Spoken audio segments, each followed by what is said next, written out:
Bangladesh, second largest exporter in garments, nearly 50 billion নাকি export করছে। আমরা বিদেশে থেকে কাপড় কিনি বিভিন্ন ব্র্যান্ডের, বাসায় এসে দেখি মেড ইন বাংলাদেশ। আজকালকার দিনে বাইরে আমি নিজেও আমেরিকা যখন শপিং করি, maximum clothing branded made in Bangladesh, and I feel proud of it. কিন্তু বাংলাদেশে কিনতে পারি না, এটা হলো দুঃখ আর কি, বাইরে থেকে কিনতে হয়। আমরা কখনো এই ব্র্যান্ডেড জিনিস বাংলাদেশে পাই না। This is our proud. কারা করলো?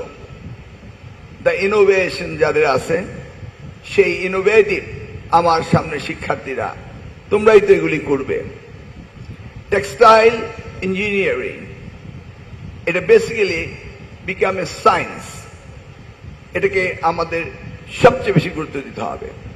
হ্যাঁ, গভর্নমেন্ট অর্থাৎ আমাদের যে এখনকার লিডারশিপ জনাব তারেক রহমান সাহেব, তিনি এডুকেশনকে সবচেয়ে বেশি প্রায়োরিটি দিচ্ছেন। তার মধ্যে উনি হলেন technical, means technical, vocational, technical engineering, anything technical, উনি হচ্ছেন সেইটা সবচেয়ে, উনি এটাকে সবচেয়ে বেশি লাইক করেন এবং এই টেকনিক্যাল সাবজেক্টটাকে উনি সবচেয়ে বেশি গুরুত্ব দিয়েছেন। কারণ আমাদের দেশে যে জনসংখ্যা রয়েছে, এই জনসংখ্যাকে মানব সম্পদে রূপান্তরিত করতে হবে, হিউজ নাম্বার। এটা আমাদের ক্যাপিটাল, এটার উপরে উনি ইনভেস্টমেন্ট করছেন। কারণ পৃথিবীতে একমাত্র বাংলাদেশেই জনসংখ্যা বেড়েই চলছে, কমছে না। এটা আল্লাহর দেওয়া একটা নিয়ামত। আর আমরা দেখতে পাই উন্নত বিশ্বে তাদের জনসংখ্যা হ্রাস পাচ্ছে। ইন দিস কেস আমরা টেকনিক্যাল এডুকেশনকে সবচেয়ে বেশি গুরুত্ব দেওয়া হয়েছে। টেক্সটাইল ইউনিভার্সিটি, এখানে গবেষণা উন্নত মানের হবে, এটা আমরা নিশ্চিত করতে চাই যে এটা আমাদের করতেই হবে, এর কোনো বিকল্প নেই। আমি এর আগেও একদিন এসেছিলাম, ভিসি সাহেবকে বলে গিয়েছিলাম যে আপনার কি কি প্রয়োজন এই টেক্সটাইল সেক্টরে, আমরা যেন সিরিয়াসলি ইনোভেটিভ, ক্রিয়েটিভ আমাদের শিক্ষার্থীরা করতে পারে, সেদিকে দৃষ্টি দেওয়ার জন্য আমরা গভর্নমেন্ট থেকে এই কাজগুলো করব। রিসার্চ অ্যান্ড ডেভেলপমেন্টের কথা আমাদের ইঞ্জিনিয়ার শাহ ইসলাম তুহিন সাহেব বললেন। ইয়াস, গভর্নমেন্ট এগুলিকে কঠিনভাবে এই বিষয়গুলিকে ডেভেলপমেন্টের জন্য চেষ্টা করছে। বিল্ডিং এর কথা বলা হয়েছে, বিল্ডিং একটা রয়েছে, যদি প্রয়োজন হয় আমরা বিল্ডিং আর একটা দেব। মাত্র 650 ভর্তি হয়েছে, আমি মনে করি এর ক্যাপাসিটি আরো বাড়াতে হবে। আমাদের ওয়ার্ল্ড ডিমান্ড যদি আমাদেরকে ফুলফিল করতে এই সেক্টরে, অর্থাৎ we need more engineers, we need more students. আমাদের মাননীয় প্রধানমন্ত্রী এক নতুন জেনারেশনকে নিয়ে উনি এগিয়ে যাচ্ছেন, স্টার্টিং ফ্রম দ্য জিরো, অর্থাৎ প্রাইমারি লেভেল থেকে।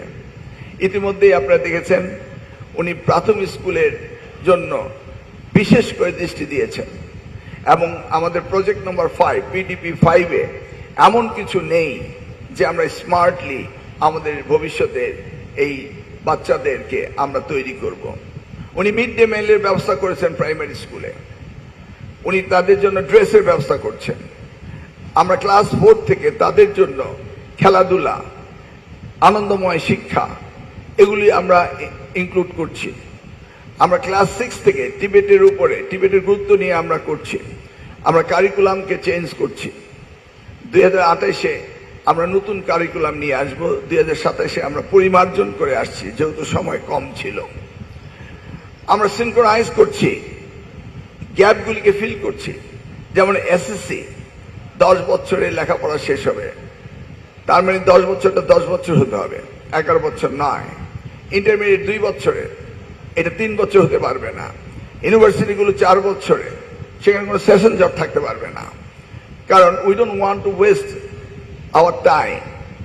একটি ছেলে যদি ইন্টারমিডিয়েট পাস করতে তার 18 বছরের জায়গায় যদি 20 বছর লেগে যায়, তাহলে আমরা জাতির থেকে এই প্রতিটা স্টুডেন্টের জন্য ডেমোগ্রাফিক ডিভিডেন্ড পে করতে আমরা পিছিয়ে যাব। সেই জায়গাগুলো আমরা সিরিয়াসলি অ্যাড্রেস করছি।